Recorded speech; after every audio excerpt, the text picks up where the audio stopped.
दोस्तों, हम आपको सुना रहे हैं सूरज प्रकाश जी द्वारा लिखी कहानी अधूरी तस्वीर। ये कहानी है एक ऐसी लड़की की जिसने एक ऐसा हादसा देखा जिसके बारे में बयां करने के लिए वो तैयार तो है, लेकिन कहीं ना कहीं वो घबराहट में है।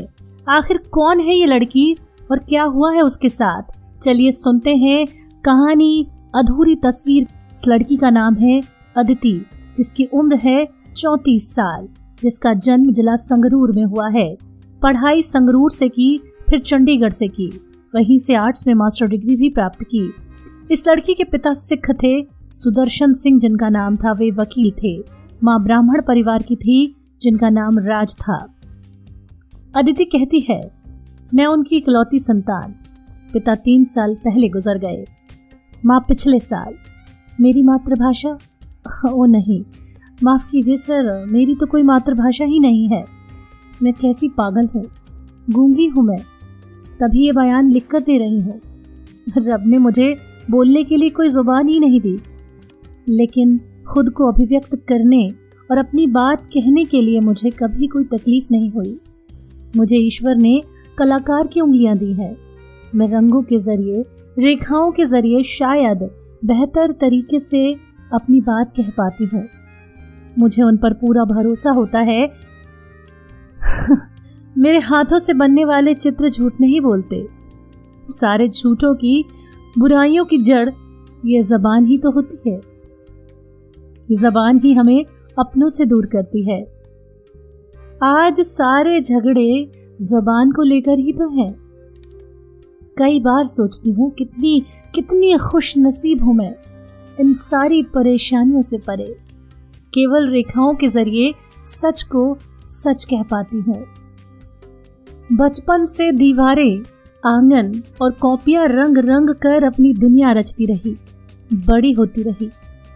वैसे भी पूरा बचपन अकेले बिताया है मैंने, बिल्कुल तन्हा। कभी किसी से खुद को बांटने कहने की जरूरत महसूस ही नहीं हुई।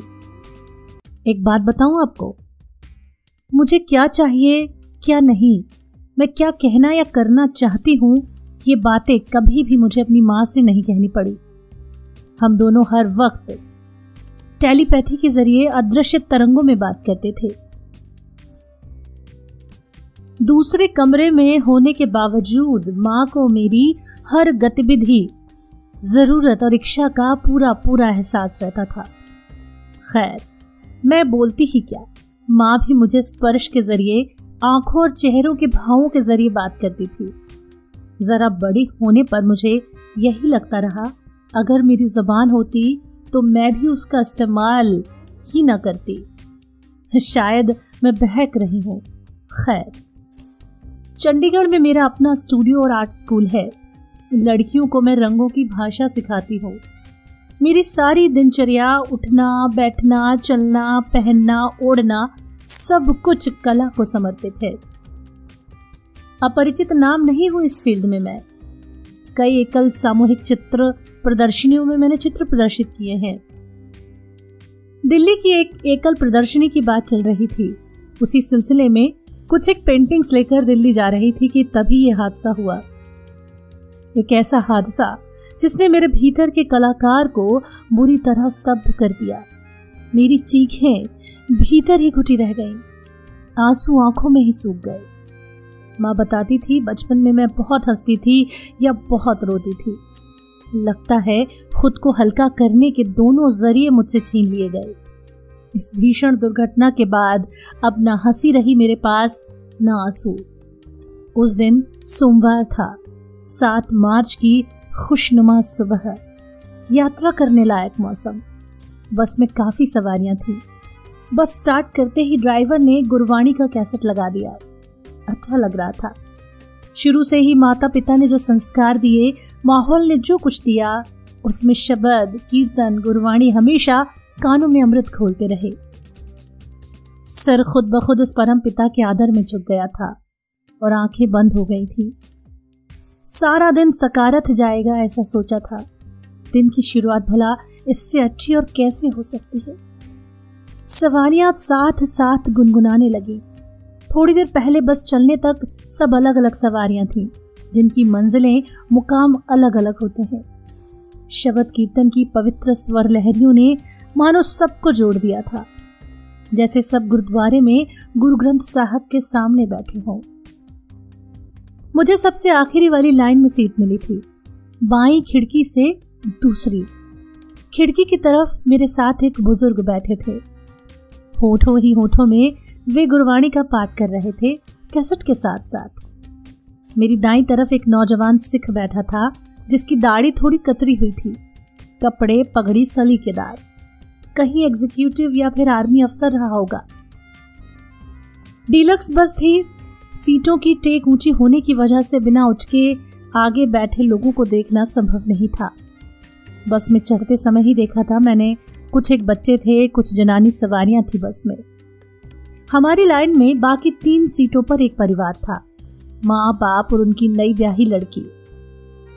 उसका सुहाग का चूड़ा, मेहंदी रचे हाथ और रौनक बता रहे थे, जो उसके चेहरे पर रौनक थी कि अभी सुहाग रात की खुमारी उतरी नहीं होगी।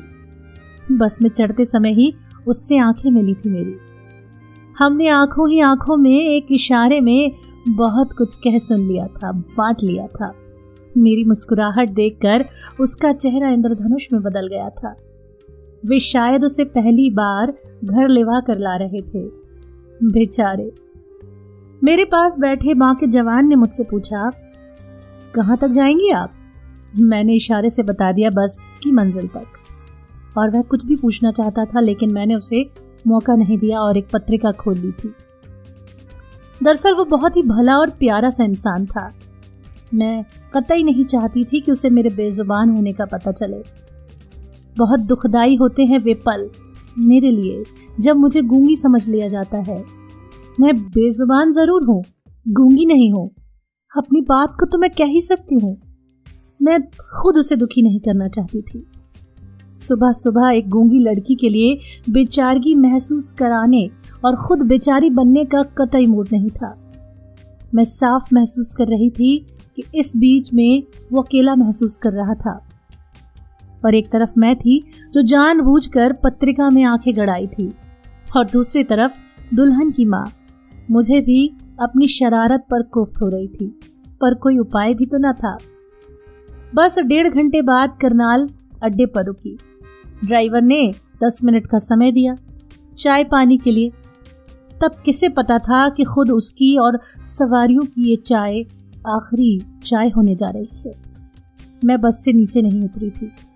चाय कम पीती हूँ, यूं ही सफर में कुछ खाती पीती भी नहीं। बस जब चलने को थी कि तभी 5-7 नई सवारियां आई बस में। वे तीनों भी वहीं चढ़े थे। 2 के कंधों पर सफारी बैग थे और एक ने अपने हाथ में वैसा ही बैग ले रखा था जैसा आम तौर पर मेडिकल रेप्स के पास होता है। उन्होंने अपनी सीटें तलाश की। एक ड्राइवर के पीछे वाली सीट पर जम गया और 2 दरवाजे के ठीक सामने वाली सीटों पर। उस वक्त हवा में कहीं खौफ नहीं था, ना ही किसी आतंक की बू ने अब तक बस को अपनी गिरफ्त में लिया था। दरअसल अब तक उन तीनों ने आदमियत का जामा नहीं उतारा था। बस चल रही थी। ड्राइवर, कंडक्टर, सवारियां, यहां तक कि मैं खुद पहले की तरह अपने अपने में मशगूल थे। बस के भीतर एक दुनिया थी जो अपनी गति से चल रही थी। फिल्मी गानों के कैसेट ने फिर से वातावरण को संगीतमय कर दिया था कि तभी वो सब कुछ हुआ। एक साथ घट गई कई सारी चीजें। वे तीनों एक साथ खड़े हो गए। बस की दाईं तरफ एक जीप ओवरटेक करके निकल गई, जिसमें बैठे स्टेन गंधारी ने बस ड्राइवर को बस धीमी करने पर मजबूर कर दिया। उनके बैगों से भी अब स्टेन गन्स निकल आई। एक जाकर ड्राइवर के सर पर खड़ा हो गया और 2 ने पूरी तरह सवारियों को अपनी जद में ले लिया। बस किसी कच्चे रास्ते पर मोड़ दी गई। सबकी गिग्गी बन गई थी। दबी घुटी चीखें, हिचकियां, करुण चीत्कार से फिल्मी कैसेट की आवाज दब गई। वे भी इस कैसेट से परेशान हो रहे थे तो उन्होंने एक गोली स्टूडियो सिस्टम को मारी और उसे ठंडा कर दिया। बस रुकी थी और भीषण नरसंहार ने एक आम दिन को इतिहास का क्रूरतम दिन बना दिया। खून की एक तरफा होली खेली गई उस सुनसान उजाड़ पगडंडी पर। थोड़ी देर हंसती खेलती अपनी उम्मीदों में जीती मंजिल की तरफ जाती सवारियों को बेरहमी से लाशों के ढेर में बदल दिया गया था। जानेंगे अगले भाग में कि आखिर उसके बाद हुआ क्या। आप सुन रहे हैं सूरज प्रकाश द्वारा लिखी कहानी अधूरी तस्वीर सुरभि के साथ। अगले भाग में सुनने के लिए हमें जरूर शेयर करें, लाइक करें, व्हाट्सएप पर शेयर कर सकते हैं इस कहानी को, फेसबुक पर शेयर कर सकते हैं। धन्यवाद दोस्तों। मैं आपको सुना रही हूँ सूरज प्रकाश द्वारा लिखी कहानी अधूरी तस्वीर। ये तस्वीर एक ऐसी लड़की की कहानी है जिसने एक हादसा देखा, जो बोल नहीं सकती, केवल सुन सकती है और देख सकती है, और उसने उस हादसे को लिखकर बयां दिया। जी हाँ, चलिए सुनते हैं इसी का तीसरा भाग। दूसरे भाग में आपने सुना था कि वो लड़की बस में बैठकर सवारी होकर जा रही है और उसी दौरान अचानक उस बस में 3 लोग आकर खड़े हो जाते हैं, जिन्होंने ड्राइवर को और सवारियों को अपनी जद में ले लिया और बस को एक कच्चे रास्ते पर मोड़ दिया। सबकी घिक्की बन गई थी, सबकी चीखें आ रही थी, हिचकियां आ रही थी, और ऐसे में फिल्मी कैसेट की आवाज भी दब गई थी। लेकिन वे तीनों फिल्मी कैसेट की आवाज से परेशान हो रहे थे, तो उन्होंने पहली गोली से स्टूडियो सिस्टम को ही ठंडा कर दिया। उसके बाद बेरहमी से बस में लाशों के ढेर लगा दिए। और अगले दिन अस्पताल में होश आने पर मुझसे ढेरों सवाल पूछे गए। मैं बेहद डरी हुई थी, बदहवास हालत में कुछ भी बताने लायक स्थिति में ही नहीं थी। जरा हालत संभलने पर अखबारों में हादसे की अलग अलग खबरें पढ़ी। सचमुच कोई भी आदमी इस गुत्थी को सुलझा ही नहीं पा रहा था। बस यात्रियों की अब तक की हत्याओं से ये बिल्कुल अलग मामला था। सभी अखबारों ने अपने अपने कयास भिड़ाए। पुलिस हैरान परेशान कि आखिर ये हुआ कैसे। कुल 30 मौतें, सिख ड्राइवर, ऊना कंडक्टर, सारी सवारियां औरतें बच्चे, कुल सवारियों में 17 सिख, सभी को गोलियों से छलनी कर दिया गया। अगर यह सिख आतंकवादियों की हरकत थी, उनकी करतूत थी, तो सिखों को भी बख्शा नहीं गया। और अगर ये शरारत हिंदुओं ने की थी, तो 13 हिंदू क्यों मारे गए। पत्रकार, पुलिस, सरकार इस गुत्थी को सुलझा ही नहीं पा रही थी। सब हैरान थे कि सिर्फ और सिर्फ मैं अकेली कैसे बच गई। मेरे शरीर पर एक खरोंच तक नहीं पाई गई। सबसे अलग गैंगवे में मैं बेहोश पाई गई। बाकी सवारियों को उनकी ही सीटों पर चिर निद्रा में सुला दिया गया। मेरे होश में आने के बाद से लगातार इस बात की कोशिशें जारी रहीं कि मैं इन सारे रहस्यों पर से पर्दा उठाऊं, बयां करूं कि सब कुछ कैसे हुआ। आतंकवादी अपने पीछे कोई सुराग नहीं छोड़ गए। सारी उम्मीदें मुझ पर हैं। बाकी उलझने भी सही हैं इंस्पेक्टर साहब। सारे रहस्यों पर से पर्दा मैं ही हटा सकती हूँ। ये पता चलने पर कि मैं बेजुबान हूँ और एक कलाकार हूँ, मुझसे अनुरोध किया गया कि मैं अपना बयान लिख कर दूं और अपनी याददाश्त के सहारे उन निर्मम हत्यारों के चित्र बनाने की कोशिश करूं। बचपन में एक बहुत अच्छी कहानी पढ़ी थी। एक बड़े नामी कलाकार की प्रबल इच्छा थी कि वो एक ऐसा चित्र बनाए जिसमें 2 चेहरे हों। पहला चेहरा दुनिया के सबसे भले, मासूम और अच्छाइयों से भरे आदमी का हो, और दूसरा चेहरा दुनिया के सबसे खूंखार, बुरे और खराब आदमी का। वह अपने चित्र के लिए मॉडल्स की तलाश में निकल पड़ा। एक जगह उसे बहुत ही मासूम, पवित्र सा और सारी अच्छाइयों के पुंज सा एक बच्चा मिला। उसे लगा चित्र के पहले चेहरे के लिए उसे मॉडल मिल गया। वो उसे अपने साथ स्टूडियो ले आया, उसे खिलाया पिलाया और उसकी सारी मासूमियत को अपने रंगों के जरिए कैनवस पर उतार लिया। उसका आधा काम तो हो गया था। अब उसे एक ऐसे आदमी की तलाश थी जिसे देखते ही लगे कि संसार की सारी खराबियों की खान वो आदमी है। वो भटकता रहा ऐसे खूंखार आदमी की तलाश में। 20 बरस बीत गए। वो बूढ़ा हो चला, पर उसे मन माफिक मॉडल न मिला जिसे सामने बिठाकर वो बरसों से अधूरा पड़ा चित्र पूरा कर सके। वो निराश हो चुका था।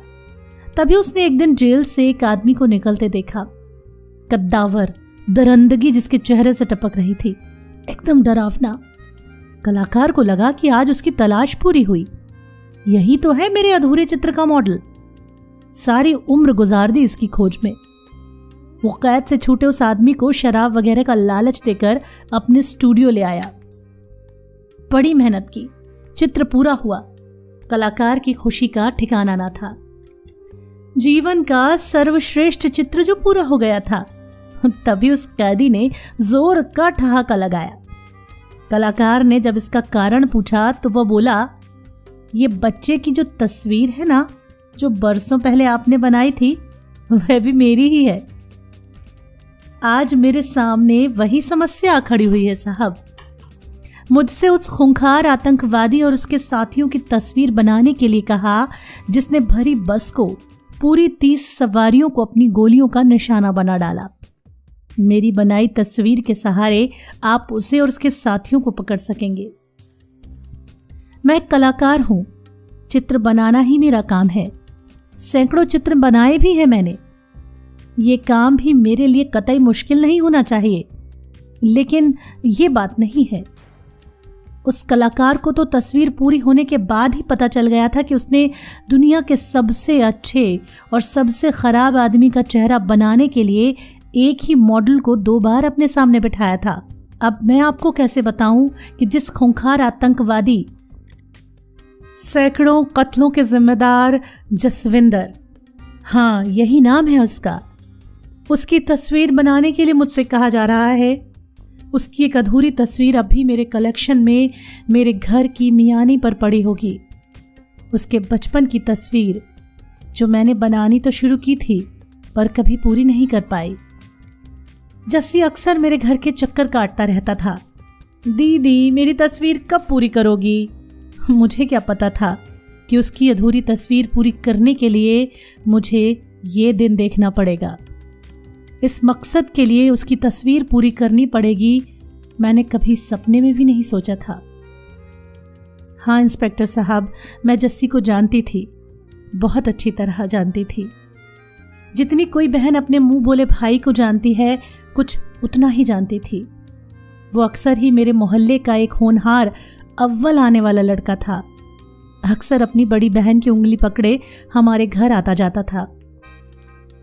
उसकी बहन मेरी सहेली थी। जस्सी बड़ा प्यारा बच्चा था, बीबा बच्चा, जिसे देखते ही प्यार करने का जी चाहे।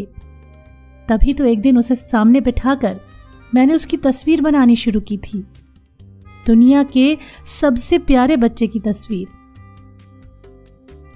और जब मैंने जस्सी की तस्वीर बनानी शुरू की थी तो वह आतंकवादी नहीं था, भोला भाला बच्चा था।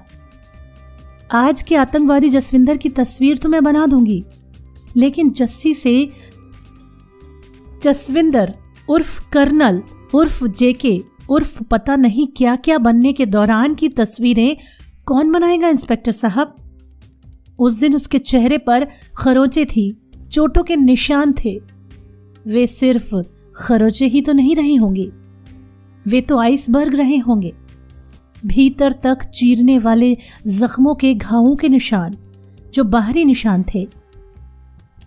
उन खरोंचों को तो मैं उकेर दूंगी चेहरे पर, परंतु भीतर के घावों, नासूरों की तस्वीर, अगर कलाकार के पास ये शक्ति होती तो वो बाहरी हालातों की, प्रभावों की, प्रक्रियाओं की, जरूरतों की, मजबूरियों की तस्वीर खींच सकता। तो जस्सी को अपनी अधूरी तस्वीर पूरी कराने के लिए आज जसविंदर ना बनना पड़ता। उस तस्वीर के आईने में वो खुद को पहले भी देख चुका होता। विडंबना तो ही है कि जसविंदर के चेहरे भर की तस्वीर बनाने मात्र से आपका काम चल जाएगा इंस्पेक्टर साहब। आप कह सकते हैं कि उस तस्वीर की मदद से आप एक खूंखार कातिल को पकड़ सकते हैं जो धर्म के नाम पर, कौम और जाति के नाम पर बेकसूर लोगों को मार रहा है। पर एक बात जानना चाहूंगी सर, आज के जसविंदर की तस्वीर तो मैं बना दूंगी, पर उन सैकड़ों जसविंदरों की तस्वीर कौन बनाएगा जो आज पंजाब के हर गांव कस्बे में तैयार हो रहे हैं? उनकी तो बचपन की अधूरी तस्वीर भी शायद किसी अभागी बहन के पास ना हो, जिससे उनकी संधेरी गुमराह आत्मघाती यात्रा का अंदाजा लग सके। आप कैसे पकड़ेंगे उन्हें? क्या आपको नहीं लगता कहीं कुछ गलत है? नहीं, गिनती की गलती नहीं, वो तो है ही। नहीं तो पुलिस द्वारा सैकड़ों आतंकवादी मार देने और पकड़ लेने के बावजूद भी उनकी संख्या घटने के बजाय दिन प्रतिदिन बढ़ती ही जा रही है। आखिर क्यों? हर दिन एक नई जगह पर बेकसूरों की हत्याओं का होना यही लगता है कि गड़बड़ कहीं और है। मुझे नहीं पता कि आपकी पुलिस इस बारे में क्या सोचती है, परंतु मेरा कलाकार मन तो यही जानता है कि कोई आतंकवादी पैदा नहीं होता साहब। पैदा तो कोई महान भी नहीं होता, सब वक्त का फेर होता है। आसपास का माहौल कब किसे नीचे गिरा दे, कब ऊपर उठा दे, रब ही जानता है। मैं मानती हूं पूरी कौम, पूरी जाति या पूरा राष्ट्र एक नजरिए से नहीं सोचता। सोचना तो दो भाइयों या पति पत्नी का भी एक जैसा नहीं होता। फिर कुछ एक सिरफरों की वजह से पूरी कौम को सजा देना या पूरी कौम को ही गलत करार देना हमारी बीमार मानसिकता का परिचायक नहीं है। समस्या सिर्फ पंजाब को लेकर नहीं है, एक बुनियादी सोच को लेकर है। हम कब तक आतंकवादी बनाते रहेंगे? कब तक आतंकवादी गुमराह होकर देश को जलाते रहेंगे? इस समस्या के कारणों और निदान की पहचान करना आप लोगों का, समाज सुधारकों का काम है, राजनीतिज्ञों का काम है। लेकिन दिक्कत तो यही है कि जिनको ये समस्या सुलझानी चाहिए वही धर्मगुरु और राजनेता इन धागों को और उलझा रहे हैं। शायद मैं फिर बहक रही हूं, लेकिन आज कहे बिना नहीं रह पाऊंगी। मैं कलाकार हूं, पहले भी कह चुकी हूं, मेरे रंग झूठ नहीं बोलते, मेरी रेखाएं सच बोलती हैं। स्वाभाविक ही है जसविंदर की तस्वीर बनाते समय मेरे हाथ बार बार कांपेंगे, रेखाएं गड़बड़ाएंगी, रंग साथ नहीं देंगे। मैं इस बात से पूरी तरह सहमत हूं कि उसने तो जघन्य अपराध किया है, उसे कड़ी से कड़ी सजा मिलनी ही चाहिए। पर मैं ये भी जानती हूं कि मैंने जिस जस्सी की तस्वीर बनानी शुरू की थी उसे उसी रूप में ईश्वर ने बनाया था। आज जिस जसविंदर की तस्वीर मैं बनाऊंगी वह आज के समाज की देन है, ईश्वर की देन नहीं है। क्योंकि ये तस्वीर अधूरी है, इसे पूर्ण कब और कैसे किया जाएगा ये तो वक्त ही बताएगा। तो दोस्तों, सूरज प्रकाश जी द्वारा लिखी ये कहानी कैसी लगी जरूर बताइएगा।